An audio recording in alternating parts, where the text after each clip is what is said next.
Que alegria poder nessa manhã estar aqui.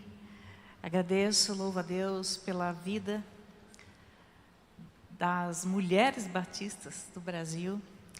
Irmã Cássia, uma inspiração, muito obrigada pelo convite, pela perseverança e por sua humildade. Minha querida amiga, a Marisa, minha missionária, irmã Raquel, eu creio que Deus te levantou nesse tempo para trazer a visão dEle, para que possamos cumprir o nosso papel missional nessa geração. Que Deus te use. Quero agradecer Misael, meu esposo, que trocou toda a sua agenda de atendimentos para estar comigo aqui nessa manhã. Estar aqui é muito significativo para mim, porque eu aprendi com os meus pais a amar a Jesus, a palavra dEle, a igreja e a nossa denominação. E a minha mãe, acredito que várias pessoas devem lembrar da minha mãe, Olga Colomietes, que na minha adolescência ela foi líder da Sociedade Feminina de São Paulo. E eu era companheira da minha mãe em todos os eventos que ela fazia pelo estado. Minha mãe também foi integrante do então grupo de publicações, escreveu muitas vezes para a Visão Missionária, para o Manancial. E eu aprendi a amar a União Feminina com exemplo, com o serviço da minha mãe. Fui mensageira do rei, na época das princesas, das rainhas, que era o nosso sonho ser rainha. E Deus me chamou para ser missionária num acampamento das mensageiras do rei em Sumaré, com a Cida Exaledo, querida Cida Exaledo. Então estar aqui é muito marcante, muito importante, significativo para mim. Eu sei que o tempo está apertado, mas eu vou tentar também correr um pouquinho aqui para transmitir aquilo que o Senhor falou comigo. Nós temos um tema muito importante sobre unidade, um texto que fala sobre... Posso passar aqui? Já está funcionando? Ainda não. Ok. A nossa divisa que fala sobre a oração sacerdotal de Jesus. Nós sabemos que somos diferentes, temos habilidades, dons diferentes, mas Deus nos uniu numa missão: fazer discípulos. Nessa oração sacerdotal que Jesus fez um pouquinho antes da sua morte, Ele deixou claro que seu desejo é que os seus discípulos vivam em unidade, com o mesmo propósito, assim como Ele e o Pai são perfeitamente um. E nós precisamos nos unir como discípulos de Jesus, atuando com intencionalidade missionária, caminhando juntos, porque quando estamos juntos nós somos mais fortes, nós somos mais eficazes e nós refletimos melhor a glória de Deus. Portanto, hoje eu quero te convidar a pensar sobre essas... Eu não estou conseguindo passar. Essas duas letrinhas que eu gostaria que você guardasse no seu coração. Deus quer que andemos unidas na missão. Missão de fazer discípulos. Obrigada. Eu quero ler com você esse texto que fala muito ao meu coração. O texto de Juízes 2, do 7 ao 12. Presta atenção nesse texto. O povo prestou culto ao Senhor durante toda a vida de Josué e dos líderes que continuaram vivos depois de Josué e que tinham visto todos os grandes feitos que o Senhor realizara em favor de Israel. Josué, filho de Num, servo do Senhor, morreu com a idade de 110 anos. Foi sepultado na terra de sua herança. E depois que toda aquela geração foi reunida aos seus antepassados, surgiu uma nova geração que não conhecia o Senhor e o que Ele havia feito por Israel. Então, os israelitas fizeram o que o Senhor reprova e prestaram cultos aos Baalins, abandonaram o Senhor, o Deus dos seus antepassados, que os havia tirado do Egito, e seguiram e adoraram vários deuses dos povos ao seu redor, provocando a ira do Senhor. Os estudiosos dizem que da morte de Josué até essa geração que não conhecia o Senhor, se passaram apenas 26 anos. O que são 26 anos? Nosso filho mais velho nasceu outro dia. Esse mês, dia 6, ele completou 27 anos. Ó. E qual que foi o erro dessa geração? O erro não foi a falta de informação, mas foi a falta de um discipulado intencional. Portanto, a nossa missão, como discípulas de Jesus, nós precisamos estar unidas na missão de fazer discípulos. É nossa missão formar uma geração que conheça o nosso Deus, uma geração de discípulos de Jesus. Nós vivemos um tempo onde a mentalidade humana de sucesso tem adentrado nas nossas casas, nas nossas famílias, na nossa igreja, e tem de uma forma muito sutil mexido com a visão. Por isso nós precisamos da visão de Deus para cumprir o papel missional na nossa geração. Nós precisamos ter a visão de Deus. Por isso, já estamos acho que tarde, nessa tarde, toda vez que eu disser para você assim, ó Deus, você vai responder para mim, dá-me a tua visão. Vamos ensaiar? Ó Deus, dá a tua visão. Nós precisamos andar unidas na missão. Por quê? Porque há urgência. Há muita urgência, porque se a gente não se unir, nós vamos perder uma geração. Em pouco tempo, nós veremos uma geração que não conhece o nosso Deus. E nós precisamos nos unir na missão de discipular essa geração na palavra de Deus. E se nós, como mães, avós, líderes, não nos atentarmos muito claramente sobre a urgência de estarmos unidos nessa missão, em poucos anos nós veremos uma geração que não conhecerá o nosso Deus. Nesses 3 grandes eixos, hoje nós vamos pensar sobre a nossa casa, a nossa igreja e o mundo ao nosso redor. Por isso a nossa oração é, ó Deus, vamos pensar sobre os 2 primeiros eixos da nossa casa e da nossa igreja. Nós vamos refletir um pouquinho sobre a influência da mentalidade do mundo nesses eixos e vamos pensar sobre o que a palavra de Deus nos revela acerca da mente do Senhor. Por quê? Porque sutilmente essa mentalidade ela tem sido avassaladora e entrado no nosso coração, na nossa mente, na nossa visão, embaçando a nossa visão do que de fato é sucesso. E isso tem travado e atrapalhado o avanço do reino, especialmente hoje pensando naqueles que Deus chama para ir, aqueles que Deus chama para ficar e aquele que Deus chama para mobilizar as suas igrejas. Vamos pensar o que o mundo pensa. Para a sociedade, ser vencedor é ter sucesso financeiro. Vencedor é aquele que adquiriu bens com muito trabalho, com muito esforço, com muita dedicação. E aí ele passa a ser respeitado pela sociedade. Sempre que eu falo isso, eu uso o exemplo do Silvio Santos. Silvio Santos foi respeitado, admirado?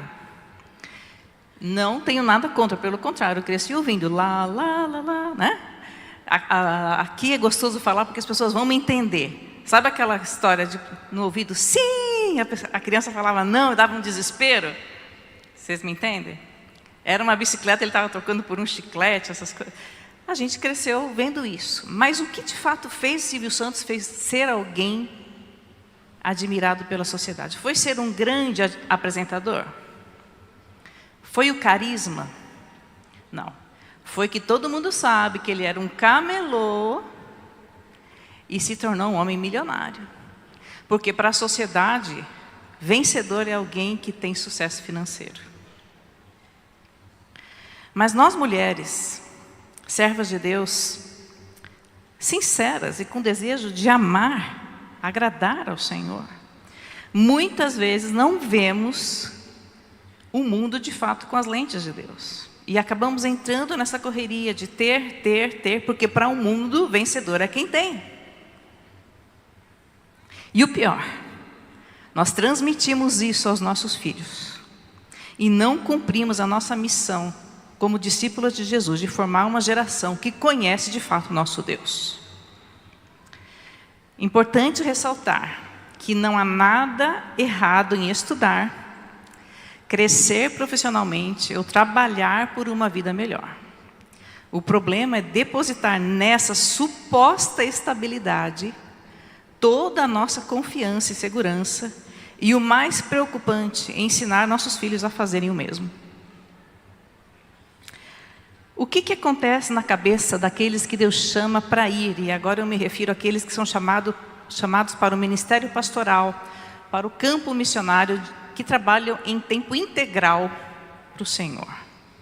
A mentalidade do mundo tem feito as pessoas acreditarem que o sucesso e a segurança estão nos diplomas, na estabilidade econômica, e por isso ele vai ser admirado. Até sem perceber, nós somos envolvidos com essa mentalidade, onde o sucesso está baseado no dinheiro. Isso pode gerar no coração daqueles que Deus chama para o ministério de tempo integral uma sensação de humilhação, de fracasso, um sentimento de inferioridade, baixa estima, autopiedade. Essa lente tem trazido grandes prejuízos ao avanço do reino, porque tem afastado muitas pessoas do chamado missionário e pastoral. Quantos sentem o chamado de Deus, mas por conta dessa mentalidade, retardam a obediência, se afastam do propósito de Deus. Alguns criam até belas histórias espirituais para justificar a fuga da vocação, deixam a paixão esfriar e, por fim, desistem por medo do futuro e do julgamento daqueles que pensam que o ministério não é um trabalho de verdade. Há poucos dias nós estávamos lá na Amazônia, no acampamento radical. Mais de 200 jovens. Nós que trabalhamos com mobilização, irmãs, nós lidamos muito com vocacionados. Deus está levantando uma geração de jovens vocacionados. Mas eu entendi por que Deus queria me trazer aqui essa manhã. Irmãs, sabe qual tem sido o grande problema dos jovens vocacionados? Nós.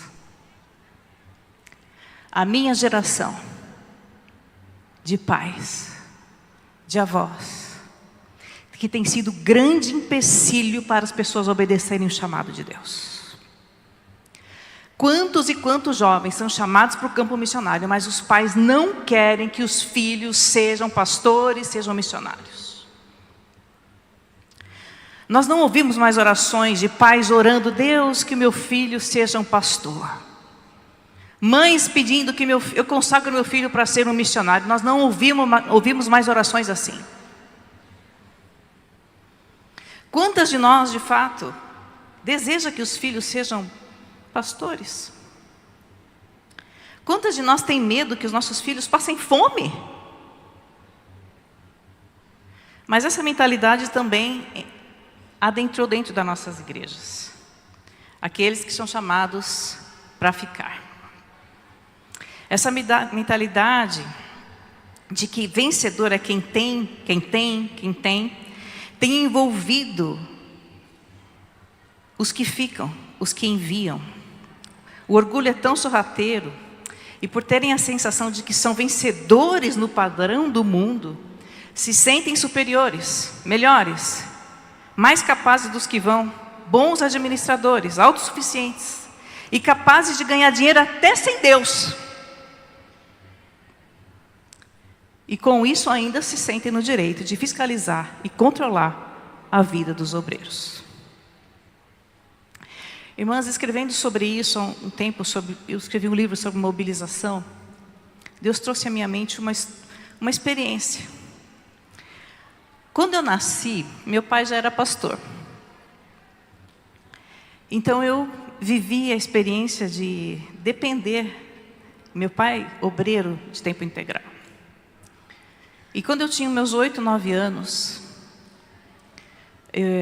meu pai meus pais compraram uma sandália. Eu fui para a igreja com uma sandalinha nova, porque vocês sabem que pé de criança cresce, né? E quando eu cheguei, alguém, que eu não me lembro, disse para mim assim: sandália nova? Acho que o pastor está ganhando muito. Eu era uma criança, eu não tive maturidade de contar para os meus pais e eles me explicarem que era uma brincadeira de mau gosto. Eu acreditei. E eu passei a ter medo de que eu e meus irmãos fôssemos na igreja com qualquer roupa nova. Isso foi uma marca na minha vida. Essa semana eu ouvi de um pastor que tem que trocar de carro da mesma cor, da mesma marca. Porque senão vão ficar falando que ele trocou de carro. Onde já se viu, missionário não pode postar que está comendo uma pizza. Porque vão falar que ele não trabalha, né?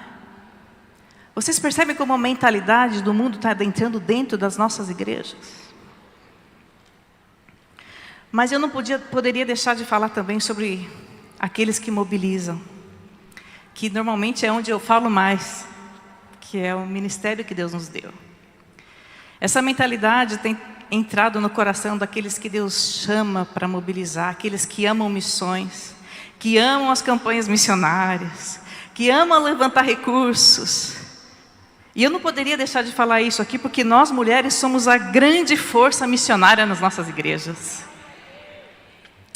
Essa mentalidade também tem gerado o sentimento de humilhação, constrangimento em falar em dinheiro. É como se a gente fosse pedinte, o tempo todo se humilhando numa mendicância constante para que as pessoas ofertem. E tem causado fuga da missão.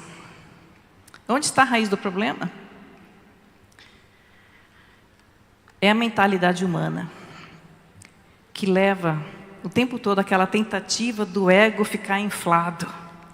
A necessidade do homem natural, com vazio na alma, tentando ser preenchido com as coisas dessa vida. É a busca por contentamento em si, buscando coisas para si, lutando o tempo todo para ter coisas para si, a fim de ser vencedor. Nós corremos o risco de errar de todos os lados. Os que vão correm o risco de olhar para si, se sentirem inferiores, esquecerem que Deus é o provedor. Os que ficam podem olhar para si, se sentirem bons e esquecerem que Deus é o provedor. Mas segundo Tim Keller, a humildade do Evangelho não é olhar para si e se sentir melhor ou pior. É simplesmente não olhar para si. E quando olhar, lembrar que a nossa identidade não está no que fazemos ou em nossos méritos, créditos ou débitos, mas no que Cristo fez por nós. Por isso que a nossa oração é: ó Deus. Mas como que é a mente de Deus? Para saber isso, nós precisamos nos aprofundar na palavra. São convicções bíblicas que moldam a nossa mente, a nossa visão. Na mente de Deus, os chamados para ir é muito lindo. Eu não vou poder me aprofundar muito, mas eu vou ser rápida. Lá em Números 1, imagina o povo há 2 anos no deserto, todo mundo preparado, querendo ir para a guerra, e todos os jovens acima de 20 anos, vamos para a guerra, vamos alcançar a terra prometida. E aí chega Moisés e fala assim: olha, os levitas não serão contados. Hã? Nós não vamos para a guerra? Não. O que vocês vão fazer? Monta tabernáculo, desmonta tabernáculo, anda, monta tabernáculo. Todo mundo na guerra e a gente aqui fazendo isso? Sim. Mas não é só isso. Quando chegar lá na terra prometida, vocês não vão ter terra. Hã? Todo mundo vai ganhar terra, vocês não. E como que nós vamos sustentar nossa casa, nossos filhos? Ah, vocês vão ser sustentados pelo dízimo do povo. O quê? E se o povo falhar? Meus filhos vão passar fome. Ah, minhas irmãs. Na mente de Deus, aqueles que Ele chama não são condenados à humilhação. Deus reforça isso o tempo todo na sua palavra. E nós vamos ver em muitos lugares que Deus exige que os levitas recebam o melhor. Deus exige as primícias e pede ao povo que entregue aos sacerdotes. Portanto, na mente de Deus, aqueles que Ele chama para ir não são rebaixados ou condenados a uma vida de miséria e humilhação. Eles recebem o melhor da terra, eles recebem as primícias. O que nós achamos que nós darmos aos nossos filhos uma herança de 100 mil alqueires de terra é melhor do que ter um Deus que fala, eu sou a sua porção e a sua herança?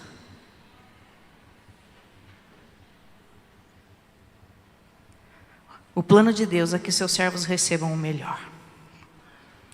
Porém, a mentalidade humana tem trazido incredulidade ao coração, fechando a mente para verdades bíblicas que são imutáveis. O maior exemplo que nós temos na palavra de Deus é Jesus.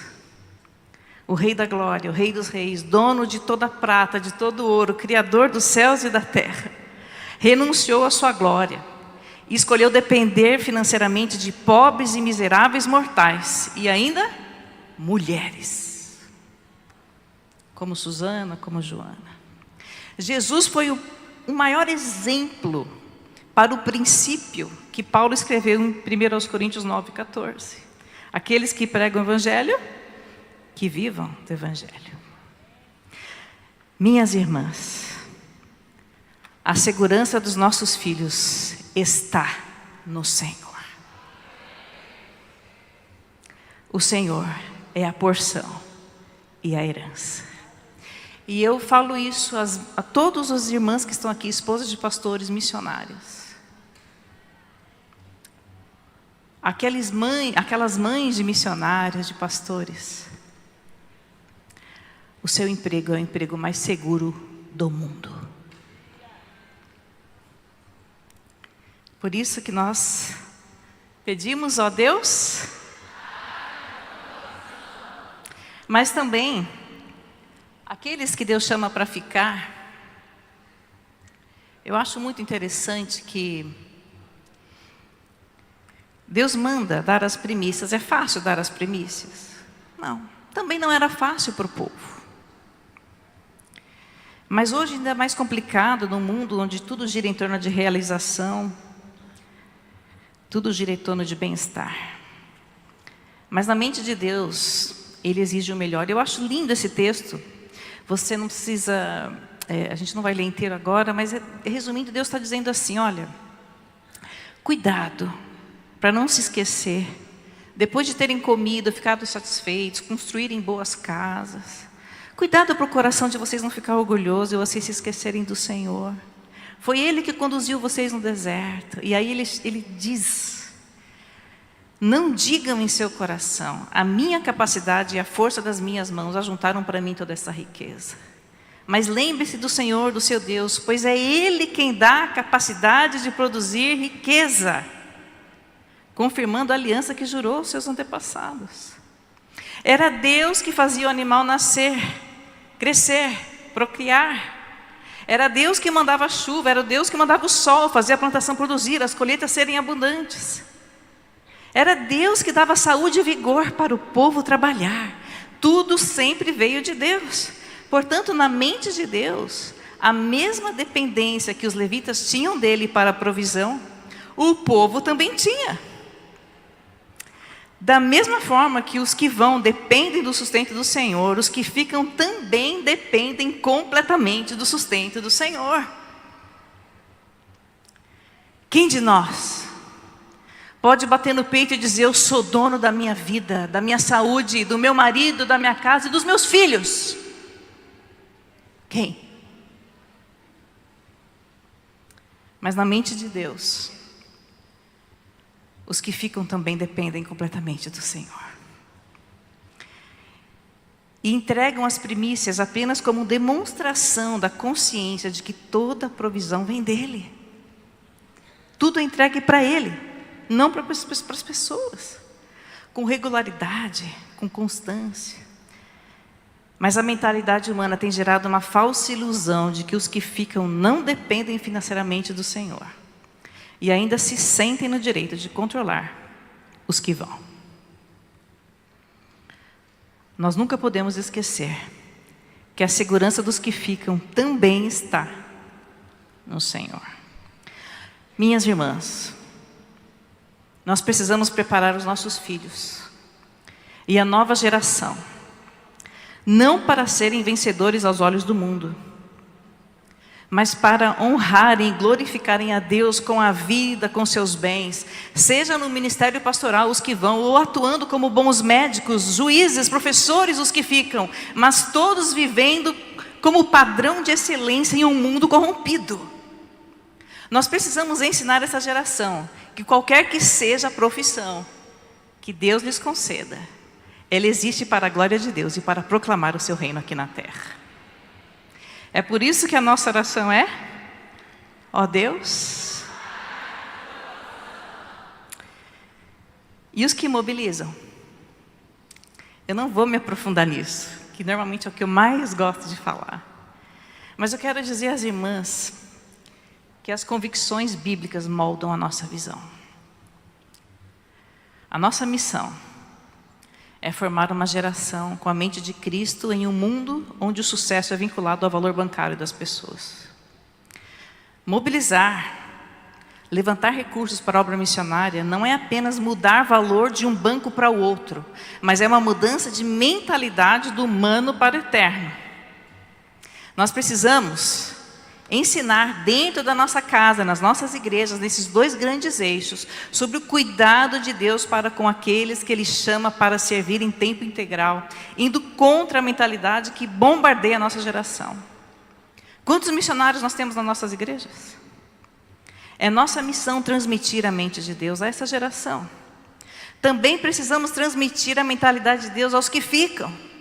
Pois da mesma forma que Deus não precisava do povo para sustentar os levitas, Ele não precisa de ninguém para sustentar a sua obra. Mas Ele nos dá o privilégio de participar. Quando nós entregamos as primícias de todo o sustento que Ele nos dá tão generosamente. Por isso, campanhas missionárias fazem toda a diferença numa igreja. Não é pelo valor, é pela visão de Deus dada a uma nova geração. Mobilizar é alegria para aqueles que têm a mente de Cristo. Por isso a nossa oração é: ó Deus, nós precisamos estar unidas na missão, no nosso papel missional, em casa.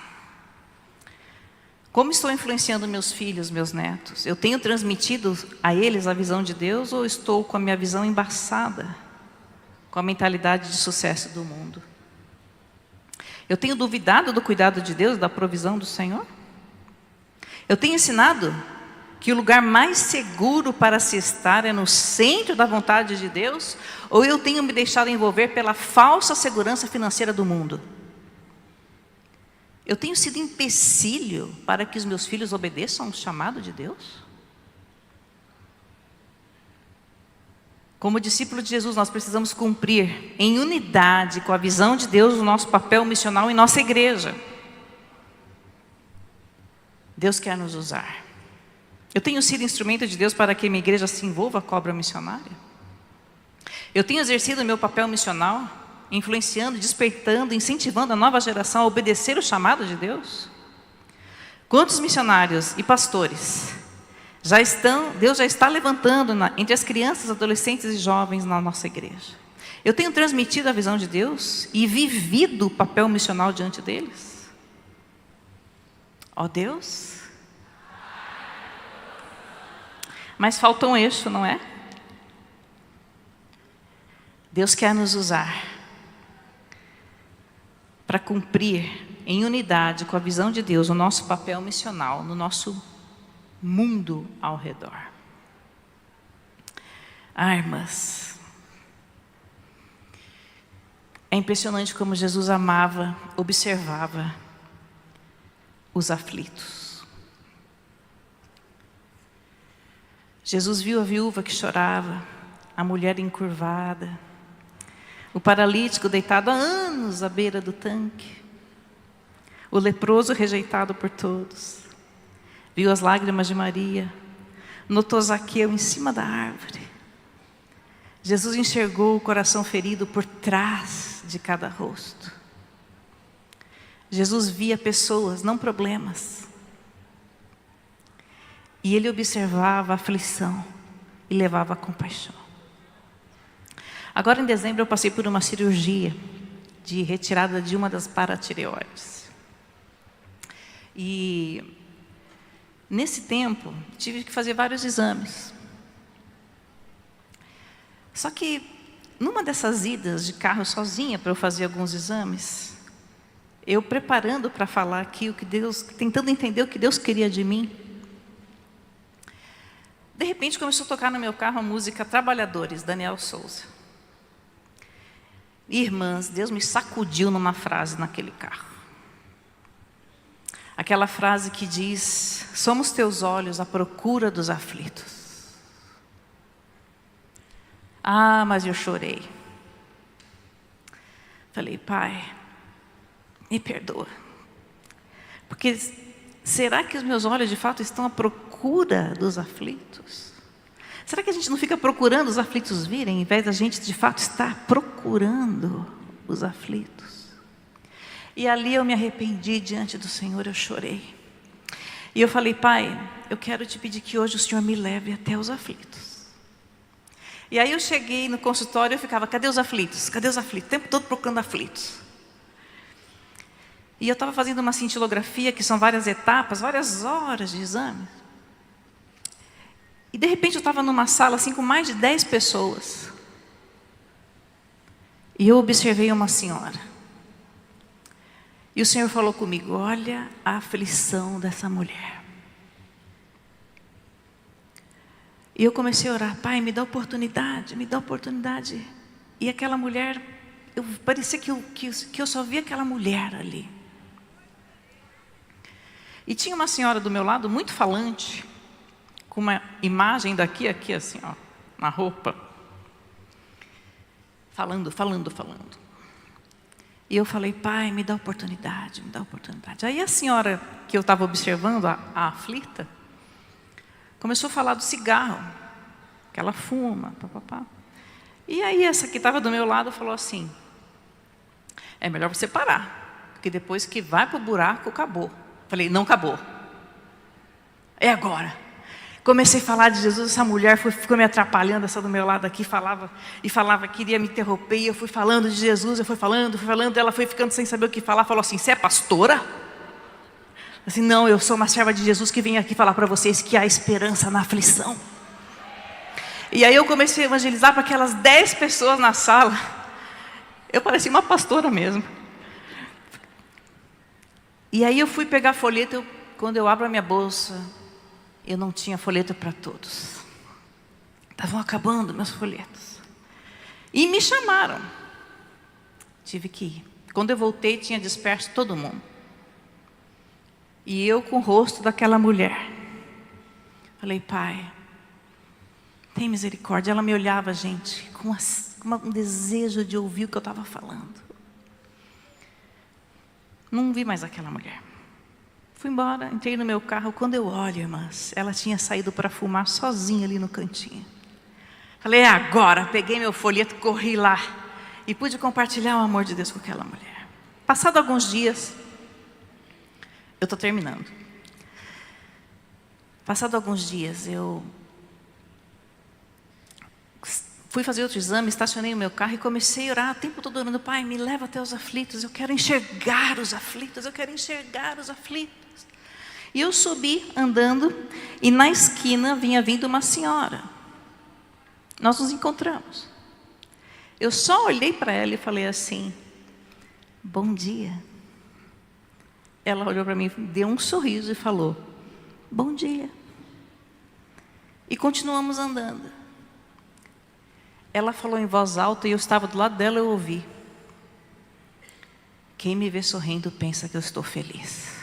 Eu agarrei no braço dela e falei assim, mas eu vim aqui te dizer que Jesus te ama, Ele quer te te dar esperança e vida. Ela olhou para mim, começou a chorar e falou assim: a minha filha tentou suicídio ontem, eu não sei o que fazer. Eu nunca vi aquela mulher na minha vida. E ali eu consegui compartilhar o amor de Deus com aquela mulher. Deus quer nos usar em um mundo aflito. Porque Jesus ainda observa os aflitos. Ele nos chama para sermos seus olhos, suas mãos, seus pés, nesse mundo que geme. Ele deseja que sejamos mulheres que enxergam com a sua visão, que formam discípulos dentro de casa, que despertam a igreja, que caminham até os que sofrem. Ele deseja que a nossa fé não seja uma fé teórica, mas viva. Ah, Senhor, nos leva até os aflitos. Sabe por quê? Porque Deus não nos chama para sermos bem-sucedidas, mas para sermos fiéis. Que o Senhor abra os nossos olhos para vermos o mundo como Ele vê. Que a nossa geração de mães, mulheres, avós, discípulas, mulheres batistas, não apenas contemple, mas obedeça. Que nossos lares não sejam chamas acesas, mas casas iluminadas. Que as nossas igrejas sejam instrumentos para despertar, formar e enviar uma geração com a mente de Cristo. Que os nossos filhos encontrem em nós fé, não medo. Cristo, não o mundo. Missão e não vaidade. Que tenhamos olhos atentos, coração sensível e pés prontos para ir aos aflitos, como fez o nosso Senhor. E no final da jornada, se preciso for, que possamos dizer com muita paz no coração: não fui bem-sucedida aos olhos do mundo, mas eu fui fiel ao chamado de Cristo. Eis de fato o que importa, eis o que permanece. Ó Deus,